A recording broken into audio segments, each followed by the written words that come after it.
I am originally from Toledo, Ohio. My family is from Detroit. And then we all kind of migrated down here when I went to Columbus College of Art and Design. I remember being younger and not really seeing myself in places. Like when I was younger, I couldn't find paper towels that were brown, you know? I couldn't, so I made my own. And I did that as like a 6-year-old little girl. I made my own paper towels, and it grew to like a collection of like 1,000 paper towels, because that's how dedicated I was, or passionate about seeing things that look like me in the world, you know? So with my work, I want to show like people of color, Black people, doing regular things, you know what I mean, existing in their regular life and being happy or being sad or being playful or being in love. Like that's all very important to me, to just illustrate those moments, because you don't see them as much as you should, you know. But I always knew I wanted to make art. I just didn't know how I could turn that into something profitable. I think it was in 2012 is kind of when I figured out that I can actually sell my artwork on products, and that's when Ariel Brands came about.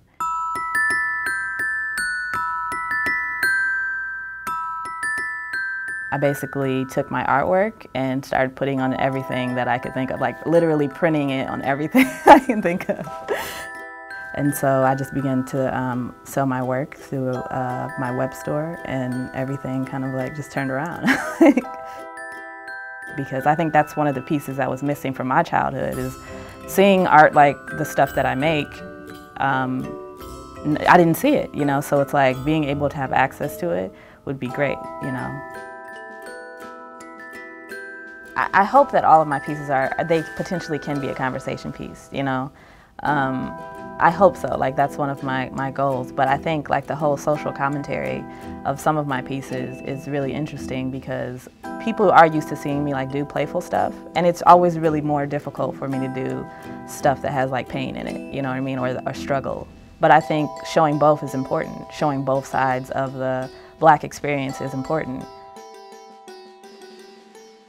I have, you know, friends who are not Black who love my stuff too, and who wear it and proudly, and like they still want to represent, even though it's an experience that they don't feel directly, they still see the experience and appreciate it, or, you know, share it for what it is, you know. And I think that's important too, because we all need to have that conversation together. It doesn't need to be just one group of people. Back before, you know, when I was younger, when I was a kid, like that, I didn't have access to seeing like a Black artist, a Black woman artist creating artwork and making money off of it, and actually having her own studio and stuff like that. Like I didn't know they existed. And so being able to fill that gap feels great for me, because I know like the next generation, they'll have more examples that I didn't have when I was younger.